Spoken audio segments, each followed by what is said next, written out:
گئی. اگرچہ جسے کہتے ہیں موپنگ اپ آپریشن، کسی ملک کے اندر بڑا اپہیول ہو، بڑی طاقت کا سر کچلا جا سکے، پھر بھی کہیں کہیں پاکٹس ہوتے ہیں ریزسٹنس کے، تو پاکٹس آف ریزسٹنس کو صاف کرنا یہ پھر 1 سال میں ہوا ہے. طائف کا محاصرہ ہوا، حنین کی جنگ ہوئی وغیرہ وغیرہ. لیکن یہ کہ اس کے بعد سن 9 ہجری میں اعلان کر دیا گیا کہ مشرکین عرب کے لیے کوئی آپشن نہیں ہے، یا وہ ایمان لے آئے. سورہ توبہ کی ابتدائی 6 آیات وہاں حضرت علی نے پڑھ کر سنا دی حضور کے ذاتی نمائندے کی حیثیت سے کہ اب تمہیں ان مہینوں کی صرف مہلت ہے، اس کے اندر اندر یا ایمان لے آؤ یا قتل کر دیے جاؤ گے. تو پورا قوم جو ہے، چند لوگ بھاگ گئے، چھوڑ کر چلے گئے مکے سے اور عرب سے. کبھی مسلمان گئے تھے حبشہ. اب یہ لوگ جو ہے مشرکین کہ جو اسلام نہیں لانا چاہتے تھے وہ چلے گئے، باقی سب لوگ ایمان لے آئے. جاء الحق وزهق الباطل ان الباطل کان زہوقا. اب اس سے اندازہ کیجئے یہ ہے وہ عظیم کارنامہ. اور ہر انقلاب کا، یہ تو میں نے 6 سٹیپ گنوا دیے. 4 تھے مکے میں، دعوت، تزکیہ، تنظیم اور صبر محض. 2 آگے مدینے میں، ایک ہے ایکٹیو ریزسٹنس، چیلنج کرنا باطل کو. 6 مہینوں میں جو 1 سال میں جو آپ نے 8 مہمیں بھیجی ہیں وہ چیلنج تھا. قریش کو چیلنج کیا گیا تھا، اب آؤ میدان میں، نکلو اس مکے کی امان گاہ سے، آؤ میدان میں. اور اس کے بعد 6 سال جو ہیں وہ آرم کنفلکٹ کا یہ آخری فیز تھا. لیکن یہ کہ کسی بھی ریولیوشن کا لٹمس ٹیسٹ یہ ہوتا ہے کہ وہ کسی ایک ملک کے اندر محدود نہیں رہتا. انقلاب فرانس جو جمہوریت کا آغاز ہوا تو پوری دنیا میں پھیل گیا. انقلاب روس میں آیا اور کہاں؟ لیٹن امریکہ. آپ کو معلوم کیوبا میں آج بھی کمیونزم موجود ہے. روس میں مر چکا، ختم ہو گیا، اس کی کریا کرم بھی ہو گیا، تدفین بھی ہو گئی، قل بھی ہو چکے کہنے کے مطابق، 40واں ہو گیا. لیکن یہ کہ کیوبا میں موجود ہے. ابھی ہندوستان کے ایک صوبے میں ابھی کمیونسٹ پارٹی کی حکومت ہے، جوتی باسو بیٹھا ہوا ہے، ابھی وہ مارکسسٹ ہے، کمیونسٹ ہے. بنگال میں اس کی حکومت ہے. پچھلے دنوں تو خبر آ رہی تھی کہ شاید اسی کو کینڈیڈیٹ بنا لیا جائے وزیر اعظم کے لیے. بہرحال جو یہ انقلاب کا جو یہ خاصہ ہوتا ہے کہ وہ آگے بڑھتا ہے، اس پروسیس کا بھی آپ نے آغاز فرما دیا. صلح حدیبیہ کے بعد آپ نے خطوط لکھے، دعوت نامے بھیجے، آپ نے ہرقل کو بھیجا، اور جو کسرا تھا ایران کا اس کو بھیجا، مقوقس سے مصر کو بھیجا، نجاشی جو حبشہ کا تھا اس کو بھیجا، امیر بحرین کو بھیجا، ان سب کو خطوط بھیجے. اس کے نتیجے میں غزوہ موتا ہوا اور پھر غزوہ تبوک. یہ حضور کی زندگی کا آخری سفر تھا. گویا کہ انٹرنیشنل فیز جو تھا اسلامی انقلاب کا، اس کا بھی آغاز حضور نے خود فرما دیا. لیکن پھر وہ خلافت راشدہ میں عملاً جو ہے اس کی توسیع ہوئی ہے. 3 فوجیں نکلی ہیں، ایک عراق سے ہو کر ایران کی طرف اور پھر ترکستان کی طرف دریائے جیہوں تک پہنچ گیا. دوسرا شام سے ہو کر اور پھر یہ صحرائے سینا سے ہو کر مصر، اور وہ ہوتا ہوتا شمالی افریقہ کو کراس کرتا ہوا وہ کولم، وہ اٹلانٹک اوشن تک پہنچ گیا. تیسرا سیدھا شمال میں تیر کی طرح کوکیشیا، یہ جو کوہ قاف کا علاقہ ہے، یہاں تک پہنچ گیا. اب یہ گویا کہ صد تھی، اس سے آگے جانا نہیں تھا. ایشیا مائنر کا اکثر و بیشتر فتح ہو گیا. یہ ساری فتوحات کل 24 برس میں ہو گئی. اس لیے کہ حضرت ابوبکر، حضرت عمر، حضرت عثمان رضی اللہ تعالیٰ عنہ، 3 خلفاء کے دور خلافت میں یہ ساری فتوحات ہو گئی. حضرت علی کے دور میں بدقسمتی سے یہودی عبداللہ ابن سبا کی سازش کے نتیجے میں وہ جو ایک اختلاف ہوا، شیعان علی، شیعان عثمان، اور پھر خانہ جنگی ہوئی، جنگ جمل، جنگ صفین، پھر جنگ نہروان. ایک نیا فرقہ پیدا ہو گیا اور وہ تھا خوارج کا، جنہوں نے حضرت علی کو بھی کافر قرار دیا، امیر معاویہ کو بھی کافر قرار دیا. بہرحال یہ ہماری داستان کا بڑا دردناک باب ہے. نتیجہ یہ نکلا کہ اس انٹرنل سیبوٹاج کے نتیجے میں وہ جو قافلے طوفان کی طرح بڑھ رہے تھے وہ رک گئے. اس کا جو موشن ہے وہ ٹوٹ گیا. 1 لاکھ مسلمان تیروں اور اپنے ہی تیروں اور تلواروں سے ختم ہو گئے. 10,000 ایک رات میں جنگ جمل، اور 74,000 ایک جنگ میں، جنگ صفین میں، 4 یا 6,000 پھر نہروان میں، تقریباً 1 لاکھ آدمی. اس سے وہ قوت جو ہے وہ کم ہو گئی، وہ اب آگے جو ہے ایڈوانس رک گئی. بہرحال امیر معاویہ کے زمانے میں پھر کچھ آگے پیش قدمی ہوئی. پھر یہ کہ دور بنو امیہ، بنو عباس میں بھی کچھ ہوئی. اصل میں پھر وہ نوعیت بدل گئی تھی. اب وہ خلافت راشدہ نہیں رہی، اب وہ ملوکیت ہو گئی. اس حوالے سے اب جو آخری حصہ ہے میری گفتگو کا وہ یہ ہے، دیکھیے نوٹ کیجئے، یہ جو آپ کو 4 ورقہ ملے گا اس میں وہ آیتیں دی گئی ہیں، یریدون لیطفئوا نور اللہ بافواہہم واللہ متم نورہ ولو کرہ الکافرون۔ خاص طور پر یہودیوں کی طرف اشارہ کیا جا رہا ہے، یہ لوگ چاہتے ہیں اپنی منہ کی پھونکوں سے اللہ کے نور کو بجھا دیں۔ اللہ تو اپنے نور کا اتمام فرما کر رہے گا چاہے ان کافروں کو کتنا ہی ناپسند ہو۔ هو الذی ارسل رسولہ بالہدی ودین الحق لیظہرہ علی الدین کلہ ولو کرہ المشرکون۔ وہی تو ہے جس نے بھیجا اپنے رسول کو صلی اللہ علیہ وسلم الہدی اور دین حق دے کر تاکہ غالب کریں اسے پورے کے پورے دین پر، پورے نظام زندگی پر، چاہے مشرکوں کو کتنا ہی ناگوار ہو۔ اب تو ایک طرف تو ان آیتوں کو دیکھیے، دوسری طرف قرآن کہتا ہے کہ حضور کو بھیجا گیا ہے پوری عالم انسانیت کے لیے۔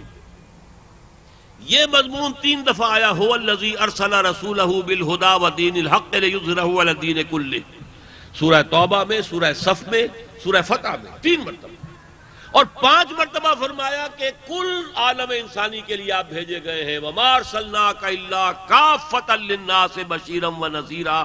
اے محمد ہم نے آپ کو نہیں بھیجا ہے مگر پوری نوع انسانی کے لیے بشیر و نذیر بنا کر۔ ان دونوں چیزوں کو جوڑیے صغرا کبرا تو کیا نتیجہ نکلتا ہے؟ حضور کی بعثت کا مقصد بتمام و کمال اس وقت پورا ہوگا جب کل روئے ارضی پر اللہ کا دین، دین حق اسی طرح غالب ہو جائے جیسے کہ حضور نے اپنے دست مبارک سے بنفس نفیس جزیرہ نماء عرب میں غالب کر دیا تھا۔ جب تک یہ نہیں ہوتا حضور کا مقصد بعثت ابھی کامل نہیں ہوا۔ کسی کو اقبال نے جواب شکوہ میں کہا تھا کہ وقت فرصت ہے کہاں، کام ابھی باقی ہے، نور توحید کا اتمام ابھی باقی ہے۔ دیکھیے ایک نور توحید کا اتمام یہ ہے کہ آپ کے کمرے میں آپ نے 200 واٹ کا بلب لگا دیا، اس کمرے میں تو اتمام ہو گیا نور کا، برابر کا کمرے میں وہ ہے ڈارکنس ہے، اگلے کمرے میں پھر ڈارکنس ہے۔ ایک اتمام اس اعتبار سے ہے، نور خداوندی مکمل ہو گیا محمد پر صلی اللہ علیہ وسلم، ہدایت مکمل ہو گئی، کتاب مکمل ہو گئی، شریعت مکمل ہو گئی، یہ تو ہو گیا الیوم اکملت لکم دینکم واتممت علیکم نعمتی ورضیت لکم الاسلام دینا۔ لیکن ابھی تو جزیرہ نماء عرب تک ہوا ہے اے محمد صلی اللہ علیہ وسلم، ابھی تو ہم نے تو بھیجا آپ کو پوری دنیا کے لیے۔ یہ کام حضور نے اپنے خطبہ حجۃ الوداع میں امت کے حوالے کر دیا۔ سوال کیا الا هل بلغت، میں نے پہنچا دیا کہ نہیں؟ اور تمام مجمع نے بیک زبان کہا انا نشهد انک قد بلغت وادیت ونصحت، ہم گواہ ہیں آپ نے حق تبلیغ ادا کر دیا، حق نصیحت ادا کر دیا، اور آپ نے اپنے پیغام کو پہنچانے کا حق ادا کر دیا۔ پھر آپ نے کہا اے اللہ تو بھی گواہ ہے، اللہم اشہد اللہم اشہد اللہم اشہد۔ اس کے بعد آپ نے فرمایا دیکھو مسلمانوں اب یہ تمہارے ذمہ آ گیا، فلیبلغ الشاہد الغائب، اب تمہارے ذمہ ہے پہنچاؤ اس کو، جو بھی یہاں ہیں ان کے ذمہ ہے ان سب کو پہنچائیں جو یہاں موجود نہیں ہیں۔ دنیا میں اس وقت جو انسان تھے وہ بھی آ گئے اور جو قیامت تک آئیں گے وہ بھی آ گئے۔ اب یہ تبلیغ بھی مسلمان کے ذمہ، امت کے ذمہ، اور حضور کے مقصد بعثت کی اس درجے میں تکمیل کہ کل روئے ارضی کے اوپر وہ دین غالب آ جائے، یہ بھی قرض ہے محمد عربی صلی اللہ علیہ وسلم کا آپ کی امت کے ذمہ۔ اور اس کی خبر دی ہے، یہ حدیث جو ہے وہ اس کتابچے کے اندر دی گئی ہے، حضور نے اپنے دور سے لے کر 4 ادوار گنوا دیے، 5 قیامت تک۔ میں پورا متن نہیں پڑھ رہا، وقت کافی ہو چکا ہے، یہ آپ کو مل جائے گا کتابچہ، اس کو پڑھیے، ان حدیثوں کو یاد کیجئے۔ فرمایا پہلا دور دور نبوت ہے جبکہ میں خود تمہارے مابین ہوں، دوسرا دور خلافت علی منہاج النبوہ، نبوت کے نقش قدم پر خلافت، تیسرا دور بادشاہت، ظالم بادشاہت، چوتھا دور غلامی والی بادشاہت۔ پہلی بادشاہت وہ تھی بنو امیہ، بنو عباس، مغل ہوں، ترک ہوں، مسلمان تو تھے بادشاہ، کلمہ گو تو تھے، اچھی بھی تھے، برے بھی تھے، عیاش بھی تھے، بدماش بھی تھے، بڑے بڑے نیک لوگ بھی تھے، ان کے اندر ناصر الدین محمود جیسے بھی تھے، ان میں جو ہے اورنگزیب عالمگیر جیسے بھی تھے، وہ بھی تھا جس نے شراب کے 1 پیالے اور 2 کباب کے عوض اپنی حکومتی اپنی جو ہے بیوی کے حوالے کر دی تھی، سبھی طرح کے لوگ تھے، تھے تو کلمہ گو نا آخر۔ پھر وہ دور آیا، ہماری ملکہ کون تھی؟ ملکہ وکٹوریہ، ملکہ عالیہ معظمہ وکٹوریہ، جس کے شان میں یہ لمبے القابات جو ہے وہ غلام احمد قادیانی استعمال کرتا تھا، اس کی چاپلوسی اور اس کی خوشامد کے لیے یہ القابات، ملکہ وکٹوریہ۔ اور ہم کوئی کہیں پر ہسپانیہ کا غلام ہو گیا، کوئی اطالیہ کا، اٹلی کا غلام ہو گیا، کوئی جو ہے فرانس کے غلام ہو گئے۔ وہ دور تھا کولونیل رول۔ آپ نے فرمایا یہ دور بھی ختم ہوگا، اگرچہ براہ راست کولونیل رول جو تھا استعمار وہ ختم ہو چکا ہے، اب ہم آزاد ہیں بظاہر، لیکن حقیقت میں اب انہوں نے ایک مالیاتی استعمار کے شکنجے میں جکڑ لیا ہمیں۔ قرضوں کا شکنجہ ہے، آئی ایم ایف اور ورلڈ بینک اب ہمارے حاکم ہیں، ان کی مرضی کے بغیر ہم جنبش نہیں کر سکتے۔ ابھی آپ نے دیکھ لیا کارگل سے جو واپسی ہوئی ہے، جو خفت اب اٹھانی پڑی پوری قوم کو، بڑا ایک جو ہے ولولہ ہو گیا تھا، بڑا جوش و خروش پیدا ہو گیا تھا، لیکن اس کے بعد نتیجہ کیا نکلا؟ خود کہہ دیا حکومت نے کہ ہمارا بال بال تو قرضوں میں جو ہے وہ بندھا ہوا ہے، تو ہم کیسے کوئی قدم اٹھا سکتے ہیں؟ یہ حقیقت کیوں آئی کہ وہ مالیاتی استعمار اس نے ہمیں جکڑ لیا ہے۔ لیکن حضور نے خبر دی ہے یہ بھی ایک وقت آئے گا، ختم ہوگا۔ ثم یکون خلافت علی منہاج النبوہ، اور پھر دوبارہ وہ دور آئے گا خلافت علی منہاج النبوہ کا، کہ وہ دور جو ہے وہ آ کر رہے گا، پانچواں دور۔ اور یوں سمجھیے اللہ کے فضل و کرم سے جہاں تک میرا اندازہ ہے، وہ دور اب زیادہ سے زیادہ 10 15 20 سال ہے، اس کے بعد یقیناً وہ دور اس دنیا میں آ جائے گا۔ اب اس کے لیے میں اپنے دلائل کیا رکھتا ہوں وہ میں بیان نہیں کر سکتا، وقت نہیں ہے، لیکن یہ احادیث نبویہ سے ثابت ہے، وہ ہم نے احادیث اس میں دے دی ہیں، جس سے معلوم ہوتا ہے کہ اب جو خلافت کا نظام قائم ہوگا تو وہ گلوبل ہوگا، پوری دنیا میں ہوگا۔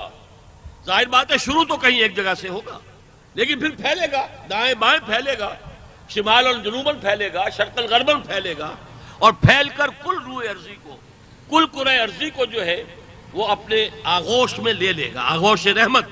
اس لیے کہ اللہ کا دین اور خلافت علی منہاج النبوہ یہ تو حضور کی رحمت للعالمین کا سب سے بڑا مظہر ہے، مظہر اتم ہے۔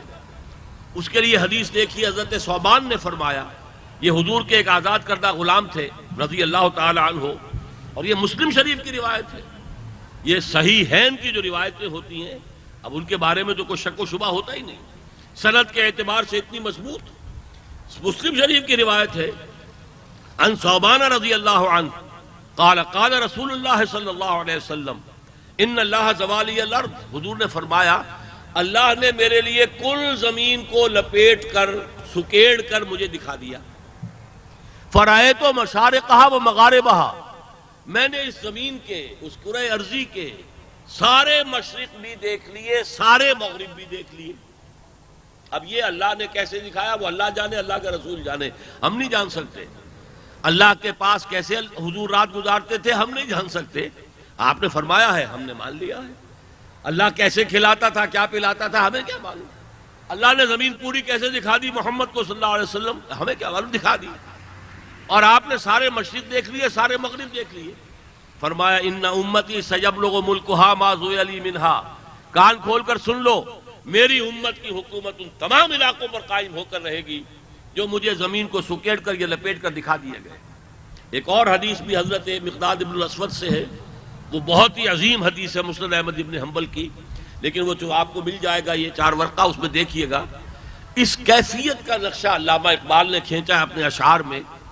وہ آسماں ہوگا سحر کے نور سے آئینہ پوش، اور ظلمت رات کی سیما پا ہو جائے گی، پھر دلوں کو یاد آ جائے گا پیغام سجود۔ آج تو گردنیں اکڑی ہوئی ہیں، نماز پڑھنے کو کوئی تیار نہیں، سجدہ کرنے کو تیار نہیں۔ مسلمانوں میں بھی کتنے لوگ ہیں جو نئی نمازیں پڑھتے، باقی پوری دنیا کی گردنیں تو اکڑی ہوئی ہیں ہی، ہم خود حاکم ہیں، یہ تو پاپولر ساورنٹی کا دور ہے، ہم حاکم ہیں، جو چاہے قانون بنائیں۔ لیکن فرمایا نہیں، وہ وقت آئے گا پھر دلوں کو یاد آ جائے گا پیغام سجود، پھر جبیں یہ ہماری پیشانی خاک حرم سے آشنا ہو جائے گی۔ سجدے میں آدمی جب گرتا ہے تو یہ پیشانی جو ہے وہ خاک پر آتی ہے، زمین پر آتی ہے، تو خاک حرم سے اس پیشانی کی دوبارہ آشنائی، دوبارہ محبت شروع ہو جائے گی کہ انسان اس کو پسند کریں گے کہ اللہ کے سامنے سجدہ کریں۔ اور آنکھ جو کچھ دیکھتی ہے لب پہ آ سکتا نہیں، محو حیرت ہوں کہ دنیا کیا سے کیا ہو جائے گی، شب گریزاں ہوگی آخر جلوہ خورشید سے، یہ چمن معمور ہوگا نغمہ توحید سے۔ میں نے ذرا یہاں ترمیم کی ہے، یہاں پہ عنوان جو بنایا ہے، کل جہاں معمور ہوگا نغمہ توحید سے، پورا عالم انسانیت، پورا کرۂ ارضی جو ہے نغمہ توحید سے گونج اٹھے گا۔ یہ ہونا ہے، یہ شدنی ہے۔ میں آپ سے پورے یقین کے ساتھ عرض کر رہا ہوں، ان صحیح احادیث میں اگر کسی کو شک ہے تو گویا کہ اسے محمد کی نبوت اور رسالت میں شک ہے صلی اللہ علیہ وسلم۔ یہ پیشن گوئی کسی نجومی کی نہیں ہے۔ آپ نوسٹراڈیمس کی پیشن گوئیاں اٹھا کر پھینک دیں، آپ کسی اور کی پیشن گوئیاں ہوں، چاہے کوئی اور، ہمارے ہاں بھی وہ ایک نور ولی شاید مشہور ہیں جن کی پیشن گوئیاں ہیں، وہ اپنی جگہ پر ہیں، لیکن یہ تو پیشن گوئیاں محمد عربی کی ہیں، وہو صادق المصدوق۔ آپ سچے ہیں اور آپ کی صداقت پہ اللہ خود گواہ ہے، آپ نے پیشن گوئی فرمائی ہے تو یہ تو ہوگا۔ دوبارہ نظام خلافت علی منہاج النبوہ دنیا میں قائم ہوگا اور کل روئے ارضی کے اوپر پھیل جائے گا، تبھی حضور کا مقصد بعثت مکمل ہوگا۔ هو الذی ارسل رسولہ بالہدی ودین الحق لیظہرہ علی الدین کلہ، اور دوسری طرف وما ارسلناک الا کافۃ للناس بشیرا ونذیرا، تو وہ مقصد بعثت محمدی بتمام و کمال پورا ہوگا جب کل روئے عالم پر اور کل عالم انسانیت پر اللہ کا دین غالب ہو جائے اور نظام خلافت علی منہاج النبوہ قائم ہو جائے۔ یہ ہونا ہے، اس میں تو کسی شک و شبے کی گنجائش نہیں۔ البتہ اگلا قدم کیا ہے، شروع کہاں سے ہوگا؟ ویسے تو ہر مسلمان کا فرض ہے جہاں ہے وہاں اس کے لیے کوشش کرے۔ عرب میں ہے تو عرب میں کوشش کرے کہ وہاں سے شروع ہو، مصر میں ہے مصر میں کوشش کرے، کر رہے ہیں لوگ کوششیں۔ آخر یہ جو بھی کچھ گما اسلامیہ مصر میں، کتنے آدمی ان کے پھانسی چڑھ چکے، کتنے آدمی جو ہے گولیوں سے اڑائے جا چکے۔ FIS کی تحریک جو تھی الجزائر میں، کتنے لوگوں نے جو ہے جانے دے دی، ہزار لوگوں نے جانے دے دی، ہزار لوگوں نے۔ افغانستان میں اسلامی جہاد کے نام پر ہی آخر لوگوں نے جانے دی۔ یہ دوسری بات ہے کہ بعد میں انفائٹنگ ہو گئی، آپس میں لڑ پڑے، لیکن یہ سارا غلغلہ جو پوری دنیا میں ہے یہ اس بات کی علامت ہے کہ یہ جذبہ ہے، جوش ہے۔ اصل میں جو کمی آ رہی ہے وہ یہ ہے کہ منہاج محمدی لوگوں کے سامنے نہیں ہے۔ زمانے کے جو چلتے ہوئی چیزیں ہیں، الیکشن کے ذریعے سے کوشش کر لو، ہمارے بھی 50 برس گزر گئے، سن 51 سے جماعت اسلامی الیکشن میں حصہ لیتی چلی آئی، JUI ہے، JUP ہے، جو اور جماعتیں ہیں، بظاہر بات ہے ان کی نیت سے تو ہمیں کوئی شک نہیں، انہوں نے اسلام کے لیے کیا، اپنے لیے یہی سمجھا کہ یہی بہترین طریقہ ہے، لیکن معلوم ہو گیا کہ ایکسرسائز ان فیوٹیلٹی ہے، اس سے تو نہیں ہو سکتا۔ کچھ لوگ ہیں جنہوں نے کچھ ٹیررزم کی شکل اختیار کر لی ہے، ادھر گولہ پھینک دو، ادھر بارود پھینک دو، ادھر جو ہے ہینڈ گرینیڈ پھینک دو، یہ طریقہ تو نہیں ہے۔ سیاح آئے ہوئے ہیں اور ان کی بس کے اوپر آپ نے جو ہے بم پھینک دیا ہے، یہ تو صحیح طریقہ نہیں ہے، یہ محمد رسول اللہ کا منہاج تو نہیں ہے۔ منہاج محمدی صلی اللہ علیہ وسلم، جیسے کہ ابھی بتایا کہ حضرت ابو بکر نے بھی فرمایا تھا جب حضرت عمر کو نامزد کیا ہے اپنے جانشین کی حیثیت سے، تو جو خطبہ دیا تھا اس میں یہ الفاظ تھے، ان ھذا الامر، یہ جو ہمارا معاملہ ہے خلافت کا، لا یصلح آخرھا الا بما صلح بہ اولھا۔ اب دو دور حضور نے فرمائے نا، حدیث جو میں نے آپ کو سنائی، خلافت علی منہاج نبوت کے دو دور، ایک حضور کے فوراً بعد اور ایک قیامت سے متصل قبل، دو دور آنے ہیں نا، وہ آخری دور، وہ پہلا دور، فرمایا وہ جو آخری دور ہے وہ اسی طور سے آئے گا وجود میں جس طریقے سے پہلا دور آیا تھا۔ اس کے لیے جو جد و جہد ہوئی تھی، اس کے لیے جو منہج انقلاب محمد نے اختیار کیا صلی اللہ علیہ وسلم، اس طریقہ کار پر کام ہوگا تو ہوگا، ورنہ نہیں ہوگا۔ اسی بات کو پھر حضرت امام مالک جو امام دار الہجرت کہلاتے ہیں، امام مدینہ حضرت امام مالک، انہوں نے فرمایا لن یصلح آخر هذه الامہ الا بما صلح بہ اولھا، اس امت کے آخری حصے کی اصلاح ہرگز نہیں ہوگی مگر اسی طور سے جس طور سے پہلے کی ہوئی تھی۔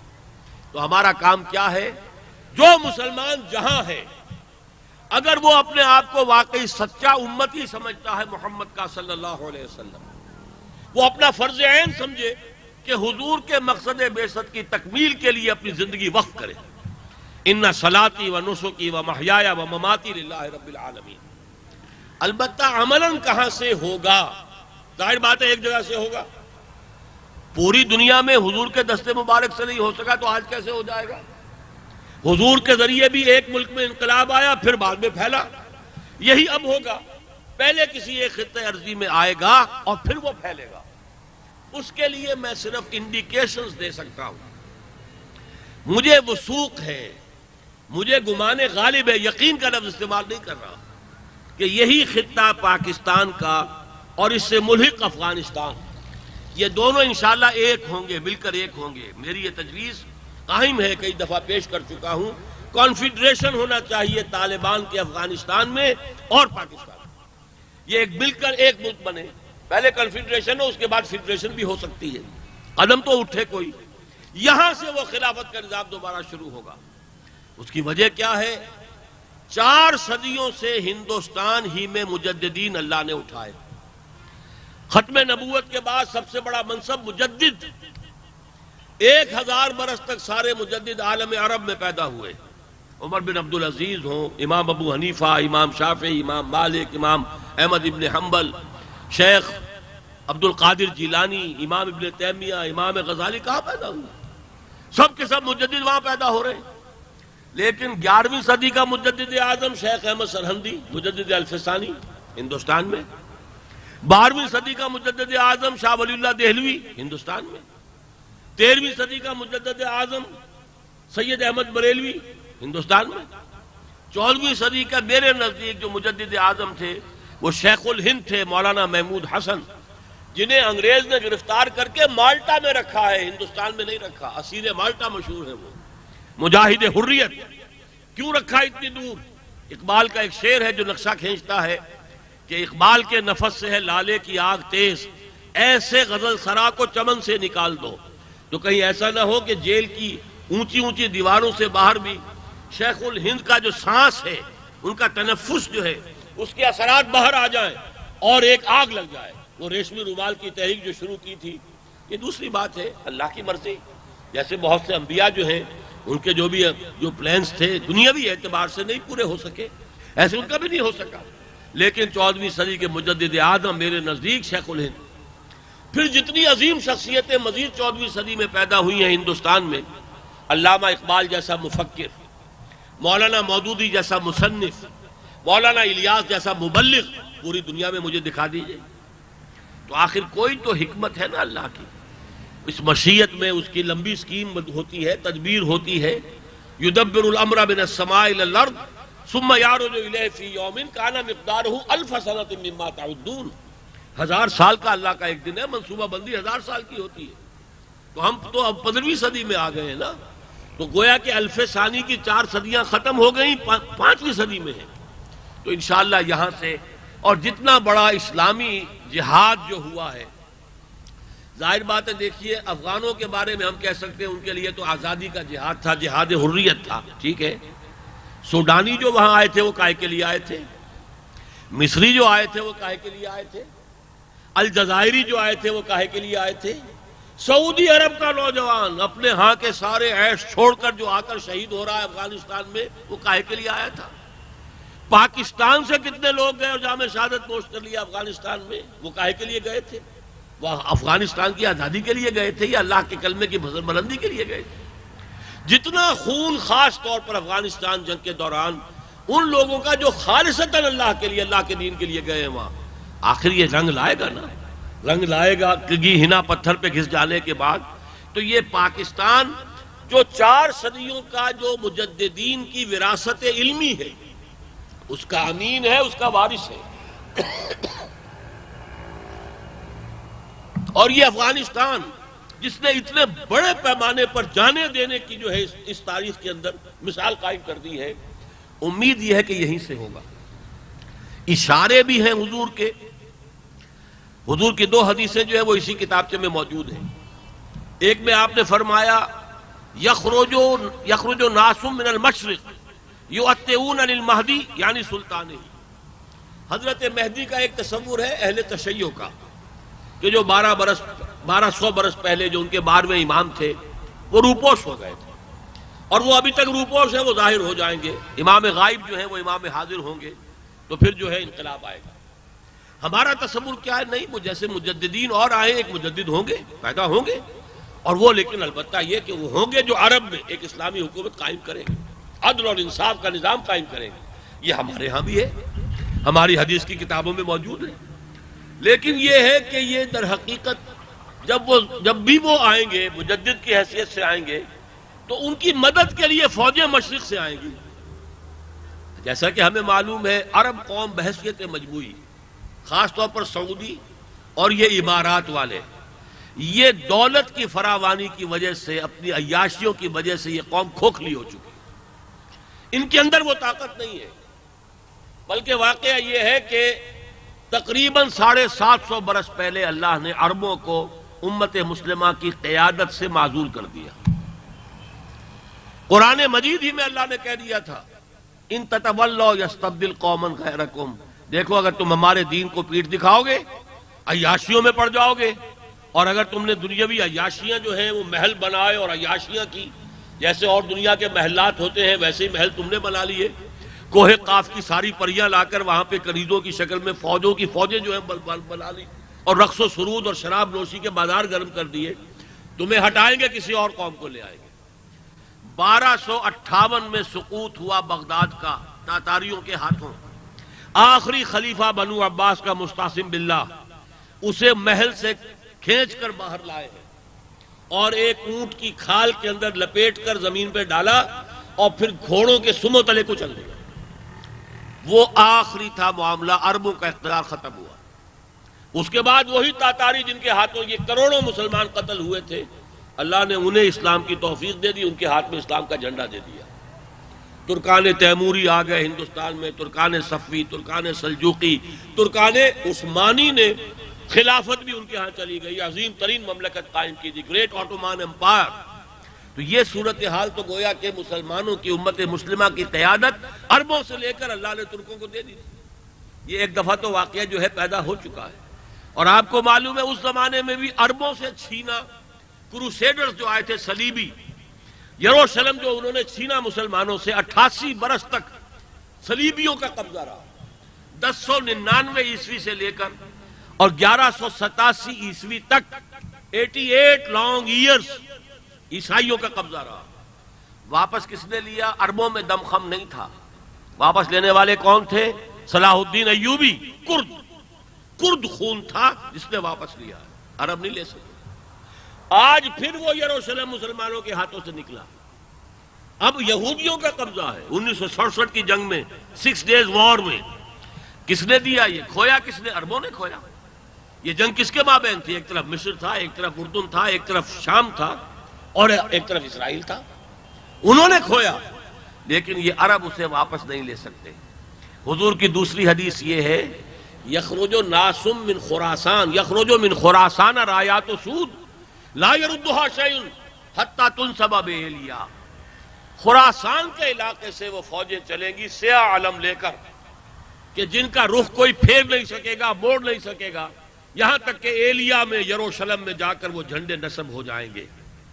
ایلیا حضور کے زمانے میں یروشلم کا نام تھا، اور خراسان ایک بہت بڑا ملک تھا اس زمانے میں، اور اس خراسان میں موجودہ افغانستان بھی تھا، پاکستان کا بھی ایک حصہ، خاص طور پر مالاکنڈ ڈویژن اس میں شامل تھا، ایران کا بھی ایک صوبہ جو اب بھی کہلاتا ہے خراسان، مشہد جو ہے شہر ہے اس کا جو صدر مقام ہے وہ بھی اس میں تھا۔ اس علاقے سے فوجیں جائیں گی، اور وہ حضرت مسیح علیہ السلام کے ساتھ ہو کر یہودیوں سے اور دجال سے مقابلہ کریں گی، اور دجال کو حضرت مسیح قتل کریں گے۔ یہ سارے واقعات میں عرب میں حضرت مہدی کا ظہور، ان کی حکومت، ان کو بھی قائم کرنے کے لیے فوجیں مشرق سے آئیں گی۔ میڈل ایسٹ میں جا کر شام میں جو جنگ ہوگی، آرمگیڈون یا الملحمۃ العظمیٰ جس کو حضور نے فرمایا،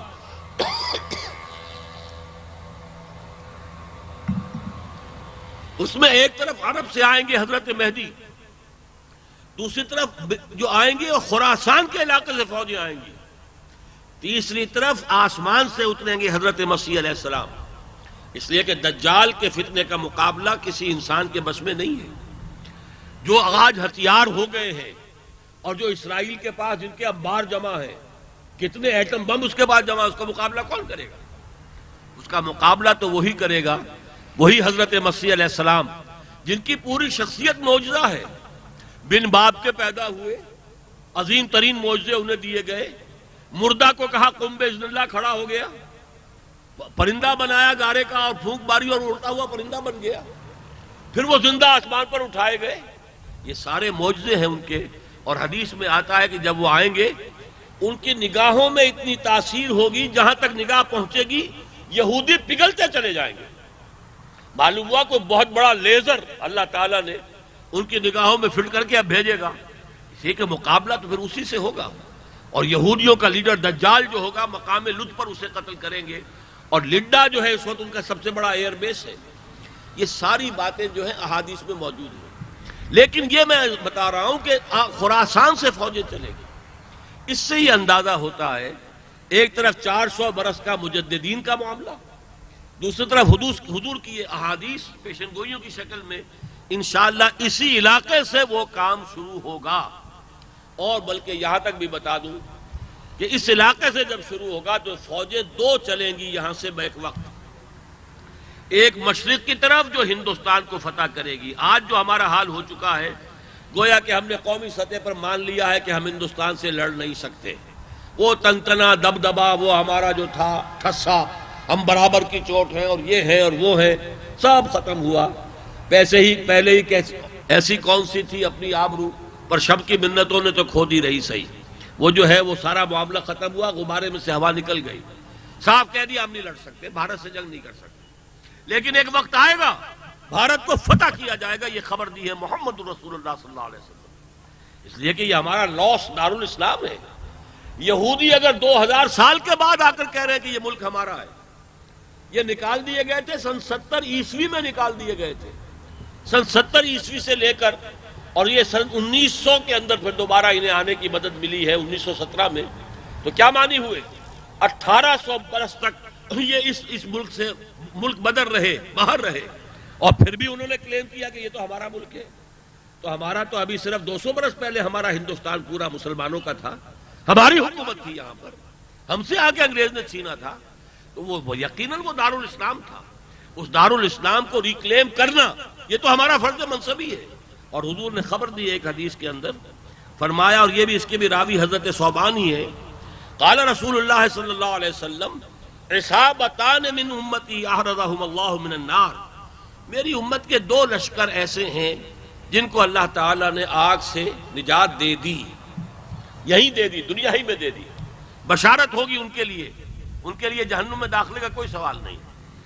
اصابت تغزو الہند، ایک لشکر وہ ہوگا جو ہند پر حملہ کرے گا اور وہاں جہاد کرے گا، اور دوسرا لشکر وَعِصَابَةٌ تَكُونُ مَعَ عِيسَىٰ ابْنِ مَرْيَمَ علیہ السلام، اور دوسرا لشکر وہ ہوگا جو عیسیٰ ابن مریم کے ساتھ جا کر جنگ کرے گا۔ اب ظاہر بات ہے ان دونوں لشکروں کا ایک حدیث میں جمع کرنا، اس کا مطلب ہے سائملٹینیس ہوگا۔ یہ سائملٹینیس کب ہوگا؟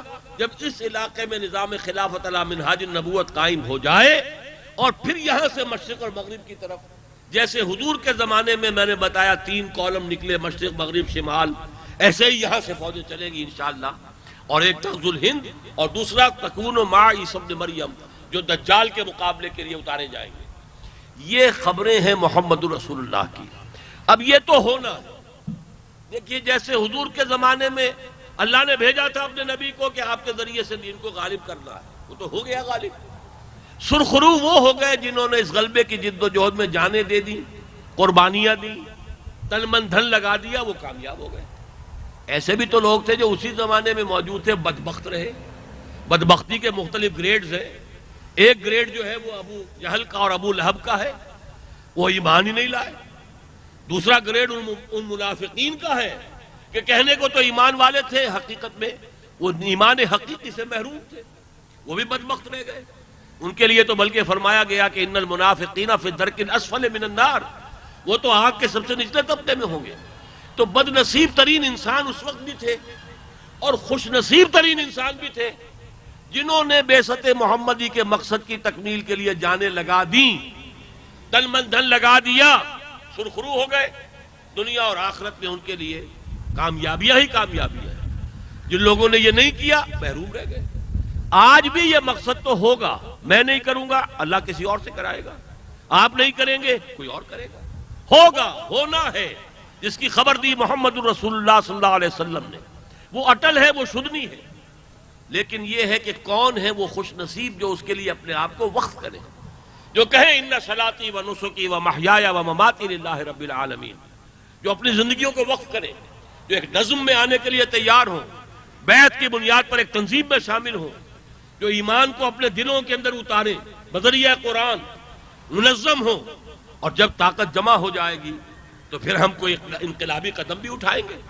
جیسے محمد رسول اللہ نے صلی اللہ علیہ وسلم 12 برس تک مکے میں یہ تو کہا ان بتوں میں کچھ نہیں ہے، ان ہی الا اسماء سمیتموها انتم وآباؤکم، یہ نام تم نے رکھ چھوڑے ہیں، کوئی دیوی نہیں ہے، کوئی لات نہیں، کوئی عزا نہیں، کوئی منات نہیں، کچھ نہیں. لیکن کسی کے بت کو توڑا نہیں، بلکہ سن 7 میں عمرہ قضا کیا ہے تو اسی خانہ کعبہ کا طواف کیا جس میں بت موجود تھے. جب فاتح کی حیثیت سے داخل ہوئے، طاقت فراہم کی، 10,000 کی جمعیت تھی، اب مکے میں داخل ہوئے تو پہلا کام کیا کیا؟ زبان پر آپ کے کلمات وہی تھے جو قرآن کے ہیں، جاء الحق وزهق الباطل ان الباطل کان زہوقا، اور ایک ایک بت کو توڑ دیا. تو ہمیں ابھی جد و جہد کرنی ہے، طاقت فراہم کرنی ہے. انسان اصل میں انسان مارزوس، انسانوں کی ضرورت ہے جو اس نقش قدم پر چلنے کو تیار ہوں جو صحابہ کرام کا ہے. ہم ان کے درجے کو نہیں پہنچ سکتے، ان کا عکس تو اپنے اندر پیدا کر سکتے ہیں. 100% نہ ہو، 20, 25, 30% تو ہم اوصاف اپنے اندر پیدا کریں، پھر وہ کام ہوگا اور ہو کر رہے گا. البتہ خوش نصیب وہ ہوں گے جو اس کے لیے تن من دھن لگا دیں. اب آخری نقطہ میرا صرف یہ ہے، حضور نے جب جد و جہد کی تھی، آپ بتائیے حضور سے زیادہ پیارا اللہ کو کوئی انسان ہے؟ نہیں. جس سے آپ کو محبت ہو، آپ چاہیں گے کہ اس کے پاؤں میں کانٹا بھی چبھے؟ نہیں. لیکن ہم یہ دیکھتے ہیں کہ محبوب رب العالمین کون سی تکلیف ہے جو آپ کو نہیں آئی؟ گالیاں آپ نے سنی، کوئی کہہ گیا شاعر ہے، ایسے ہی ہے، کوئی کہتا ہے مسحور ہے، کوئی کہتا ہے ساحر ہے، کوئی کہتا ہے مجنون ہے، پاگل ہو گئے، دماغ خراب ہو گیا ہے. سنا کہ نہیں سنا؟ دندان مبارک شہید ہوئے کہ نہیں ہوئے؟ طائف میں پتھرا ہوا کہ نہیں ہوا؟ شیب بنی ہاشم میں 3 سال محصور رہے یا نہیں رہے؟ بدترین فاقے کی کیفیت آئی یا نہیں آئی؟ جسے جیش الاسرا کہتے ہیں، غزوہ تبوک، فاقہ وہاں آیا کہ نہیں آیا؟ 3 وہ وقت بھی آیا کہ 3 مجاہدین کے لیے 24 گھنٹے کا راشن ایک کھجور. ایک کھجور ایک مجاہد نے اپنے منہ میں رکھی، کچھ دیر چوسی، پھر دوسرے کو دے دی. یہ اس کا 24 گھنٹے کا راشن ہے انرجی کا. پھر دوسرے نے چوسی اور دے دی، پھر تیسرے کو. 3 آدمیوں کے حصے میں ایک کھجور. لیکن اب نوٹ کیجئے میرے نقطے کو، من و سلوہ نازل نہیں ہوا.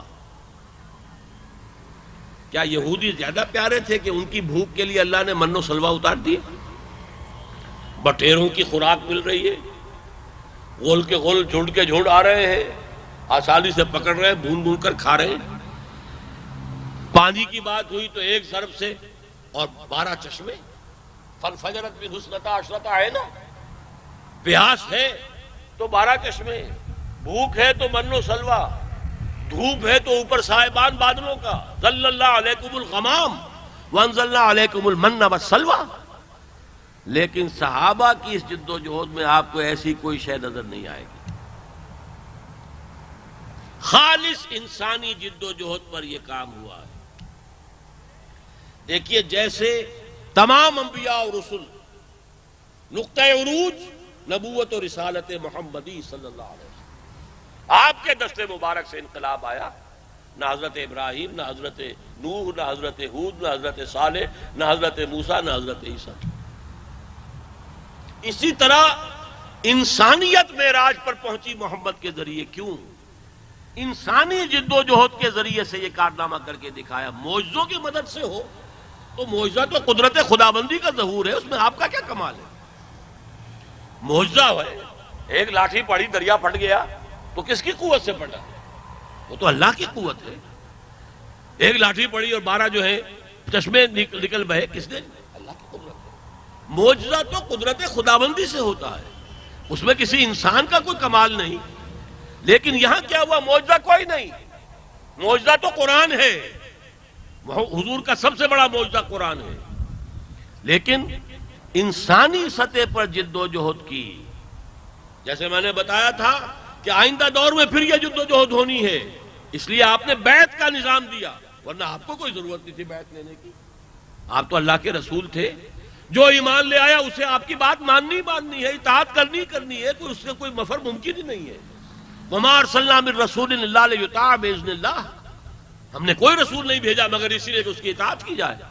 تو وہ تو اپنی نبوت اور رسالت کی بنا پر مطاع تھے، ان کی تو اطاعت کرنی تھی. بیعت کس لیے لی؟ آئندہ کے لیے مثال اور اسوہ چھوڑنا ہے. لقد کان لکم فی رسول اللہ اسوۃ حسنہ، اس لیے کہ آپ کے بعد آپ نے فرمایا انا خاتم النبیین لا نبی بعدی، میرے بعد کوئی نبی نہیں ہے. لہذا آپ نے طریقہ کار بھی، عملی جد و جہد بھی خالص انسانی سطح پر کر کے دکھائی ہے. ایسی مایوسیاں، ایسی بددلیاں جو بظاہر جس کو ہم کہیں گے دل شکستگیاں، آپ نے 2 مرتبہ دعوت دی بنو ہاشم کو، 1 مرتبہ کھانا کھلایا اور کچھ کہنے کے لیے کھڑے ہوئے، لوگوں نے ہوٹنگ کی، شور مچایا، سنا ہی نہیں. وہ اٹمپٹ ہی ناکام ہو گئی. پھر دوبارہ دعوت دی، اب کچھ شرم آ گئی، 2 مرتبہ کھانا کھایا، ان کا تو ان کی بات تو سن لو. اپنی دعوت پیش کی ہے تو پورے مجمع کو سانپ سونگھ گیا. حضرت علی کھڑے ہوئے ہیں، وہ پہلے ہی سے اپنے تھے. وہ کہتے ہیں میں اگرچہ سب سے چھوٹا ہوں، اگرچہ میری ٹانگیں پتلی ہیں اور اگرچہ میری آنکھیں دکھتی ہیں، آشوب چشم کا عرضہ بچپن سے تھا.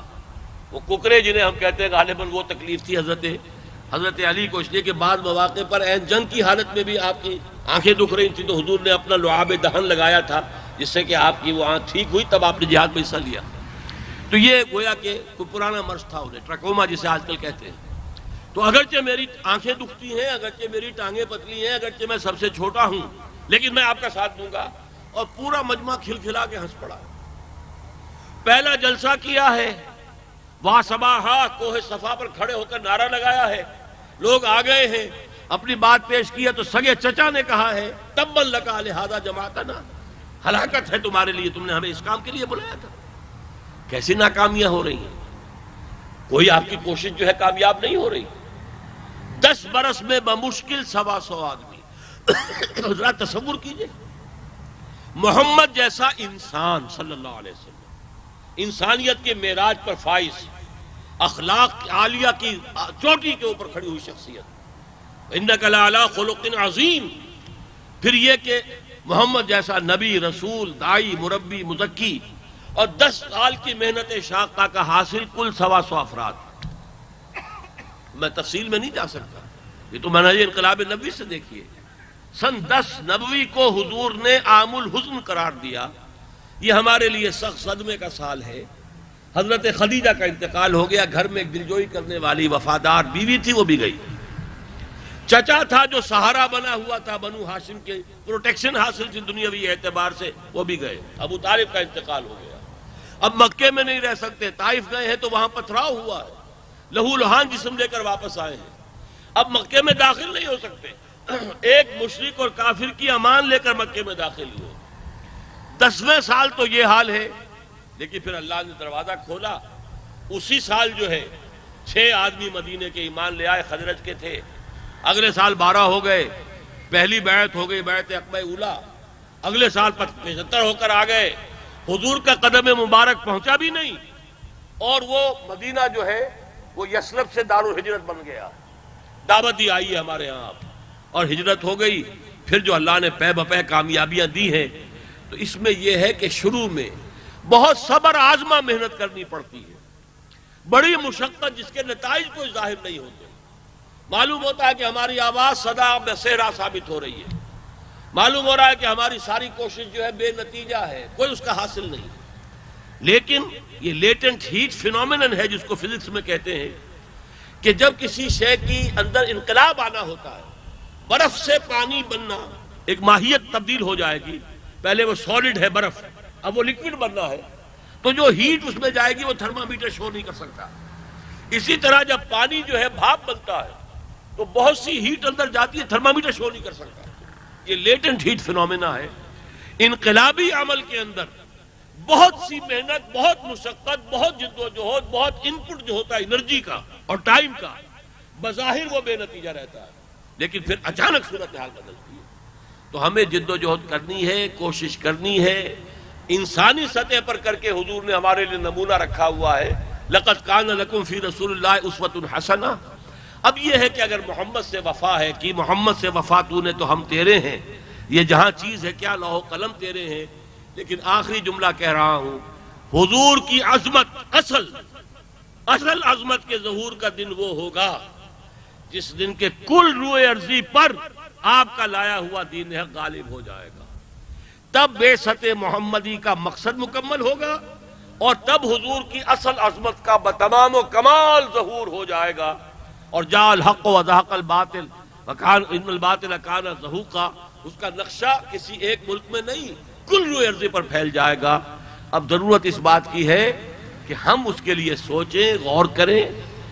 یہ کتابچہ بھی آپ کو مل جائے گا، تنظیم اسلامی کا ایک اور تعارفی، وہ بھی 4 ورقہ ہے، وہ بھی آپ لے لیجئے، ان چیزوں کا مطالعہ کریں، غور و فکر کریں، سوچ بچار کریں، پھر کوئی اللہ کا نام لے کر کوئی فیصلہ کریں، میدان عمل میں قدم رکھیں، اس جد و جہد میں ہمارے ساتھی بنے۔ فرض کیجئے ہمارے سے آپ کو اختلاف ہو، تو جو بھی کوئی اور جد و جہد کر رہا ہو اس کام کے لیے، اور آپ اس کو سمجھے کہ وہ بہتر طریقے پر کام کر رہا ہے یا وہ بہتر لوگ ہیں، ان کے ساتھ شامل ہو جائیے۔ یہ کوششیں کسی بھی عنوان سے ہوں، کسی بھی جماعت کے تحت ہوں، اس کے نتائج جو ہیں جمع ہو جائیں گے۔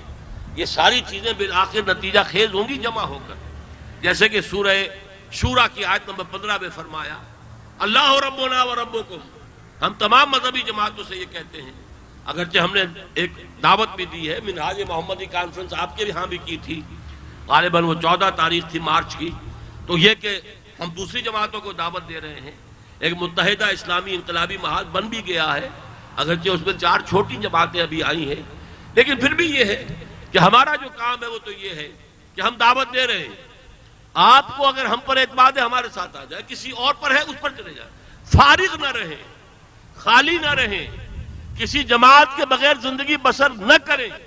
انی آمرکم بخمس اللہ امرنی بہن بالجماعت والسمع والطاعت والہجرت والجہاد فی سبیل اللہ۔ کسی بھی جماعت کو جوائن کر لیجئے، مزید غور و فکر جاری رکھیے، ہے جستجو کے خوب سے ہے خوب تر کہاں، اگر اس سے بہتر جماعت نظر آئے، کوئی جماعت نبی کی تو ہے نہیں، نبی کے ہاتھ میں دے کر آپ ہاتھ نہیں نکال سکتے، اگر نبی کے ہاتھ میں سے ہاتھ نکال لیں گے، بیعت توڑ دیں گے نبی اس کی، تو کافر ہو جائیں گے، لیکن کسی اور شخص کی بیعت توڑ دیں گے تو کوئی کافر نہیں آپ ہو جاتے۔ تنظیم اسلامی میں آ کر آپ کو معلوم ہو کہ نہیں، اس سے بہتر تنظیم وہ ہے، اس میں چلے جائیے، یہاں سے معذرت کیجئے وہاں چلے جائیے، لیکن کوئی بھی امتی محمد کا صلی اللہ علیہ وسلم، کوئی بھی ایمان رکھنے والا اللہ پر اور محمد پر صلی اللہ علیہ وسلم اس جد و جہد سے محروم نہ رہے، اس لیے کہ وہ محرومی پھر بڑی ابدی محرومی ہوگی۔ اور یہ بھی جان لیجئے، جن لوگوں تک ہمارا یہ پیغام پہنچ گیا اور ان کے دلوں نے گواہی دے دی کہ ہاں یہ بات صحیح ہے، پھر بھی وہ شامل نہ ہوئے، تو پھر ظاہر بات ہے کہ اللہ تعالیٰ، جیسا کہ حدیث آپ کو سنا چکے ہیں میرے ساتھی جو ہے نوید، کہ یہ کہ اما عملہ فیما علما، ایک چیز منکشف ہو گئی تھی تم پر، ایک حقیقت واضح ہو گئی تھی تم پر، پھر تم زمین جنبت نہ جنبت گل محمد، تم بیٹھے رہے، تم نے کوئی قدم نہیں اٹھایا، تم قائل ہو گئے تھے، تمہارے دلوں نے گواہی دی تھی کہ بات ٹھیک ہے، پھر تم نے ساتھ نہ دیا، کیا جواب ہے؟ سوچ لیجئے، یہ گھڑی محشر کی ہے، دور سے محشر میں ہے، پیش کر غافل عمل کوئی اگر دفتر میں ہے۔ آپ نے فرمایا تھا حاسبوا انفسکم من قبل ان تحاسبوا، اپنا محاسبہ خود کر لو اس سے پہلے کہ قیامت کی اس عدالت میں کھڑے ہو کر تمہارا محاسبہ کیا جائے۔ یہ میں ذرا تلخ باتیں کہہ رہا ہوں کہ ایسا نہ ہو کہ بس نشستن تو گفتن تو برخاستن، اب جمع ہوئے، تقریر سن لی اور وقتی طور پر دل نے بھی گواہی دے دی، کچھ جذبہ بھی ابھر آیا، لیکن یہ کہ پھر وہیں کے وہیں کھڑے رہے جہاں تھے، پر نالا وہیں گرا جہاں پہلے گر رہا تھا۔ اللہ تعالیٰ اس انجام سے مجھے اور آپ کو بچائے۔ اقول قولی ھذا واستغفر اللہ لی ولکم ولسائر المسلمین والمسلمات۔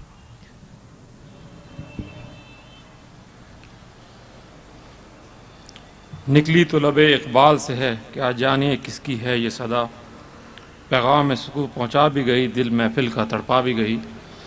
میں تمام حاضرین مجلس کی طرف سے اور اپنی طرف سے ڈاکٹر صاحب کا شکریہ ادا کرنا چاہتا ہوں۔ اس سے پہلے کہ میں اس محفل کے اختتام کا اعلان کروں اور ڈاکٹر صاحب سے دعا کی درخواست کروں، کچھ اعلانات ہیں، ذرا غور سے سن لیجئے۔ سب سے پہلے تو یہ کہ انشاءاللہ نماز عشاء چند منٹ اطمینان سے بیٹھیے، جلدی کی ضرورت نہیں ہے، دعا بھی مانگیں گے، اعلانات بھی سن لیجئے۔ نماز عشاء انشاءاللہ اسی اجتماع گاہ میں اس اختتام کے بعد 10 منٹ بعد ہوگی۔ وضو کا انتظام کے لیے یہاں وافر پانی ہے یہاں پہ، نمبر 1۔ نمبر 2، ڈاکٹر صاحب کو جو آج کا کیسٹ ہے، اگر آپ اس کو لے جانا چاہیں تو 45 روپے یہاں مکتبے پہ ایڈوانس جمع کرا دیں اور اپنا پتہ دے دیں، انشاءاللہ آپ کو یہ کیسٹ وہاں آپ کے گھر پہ پہنچا دیا جائے گا۔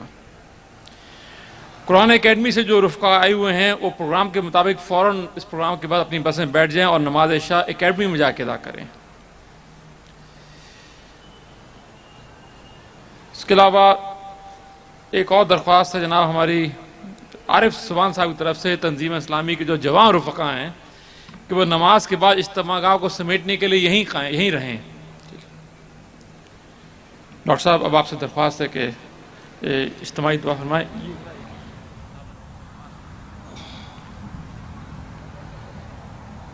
ایک صاحب نے لکھا ہے ان کے والد محمد اسماعیل بلوچ صاحب کا انتقال ہو گیا ہے، ان کے لیے مغفرت کی دعا کریں۔ اللہم اغفر لہ وارحمہ وادخلہ فی رحمتک وحاسبہ حسابا یسیرا۔ الحمدللہ الذی ہدانا لہذا۔ اب اس دعا کو رسم نہ سمجھیے، بڑی دل کی گہرائیوں سے اپنے شعور کی سطح پر اس کو لاتے ہوئے یہ دعا اللہ سے کیجئے۔ الحمدللہ الذی ہدانا لہذا، کل شکر، کل حمد، کل ثناء اس اللہ کے لیے جس نے ہمیں ہدایت عطا فرمائی۔ وما کننا لنہتدی لولا ان ہدانا اللہ، اور ہم ہرگز ہدایت یافتہ نہیں ہو سکتے تھے اگر اللہ ہی ہمیں ہدایت نہ دیتا۔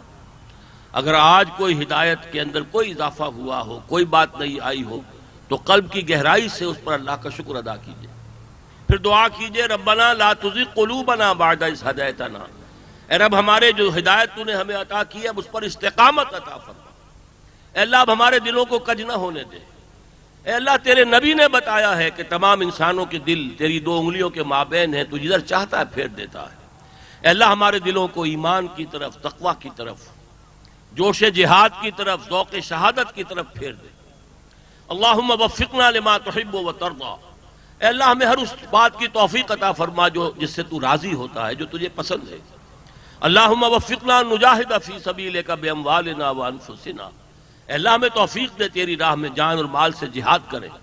اللہم ارزقنا شہادت فی سبیلک، اے اللہ ہمیں اپنی راہ میں شہادت کی موت عطا فرما۔ اللہم وفقنا نقیم دینک المتین، اے اللہ ہمیں توفیق دے تیرے دین متین کو عملاً قائم کرے۔ اللہم وفقنا نقیم نظام الخلافت علی منہاج النبوت فی پاکستان اولاً وفی کل العالم آخرا، اے اللہ ہمیں توفیق دے کہ تیرے عطا کردہ اس سلطنت خداداد پاکستان میں نظام خلافت علی منہاج النبوہ کو ہم قائم کریں اور پھر وہ نظام پوری دنیا میں پھیل جائے۔ اللہم اغفر لنا ولآبائنا ولأمہاتنا ولجمیع المؤمنین والمؤمنات والمسلمین والمسلمات الاحیاء منہم والاموات انک سمیع مجیب الدعوات۔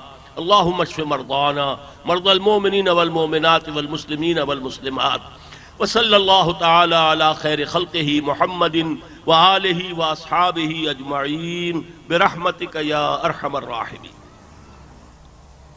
میرا شمار تو اکیڈمی سے آنے والوں میں ہے، تو میں وہیں جا کے نماز پڑھ لوں گا۔ کہاں؟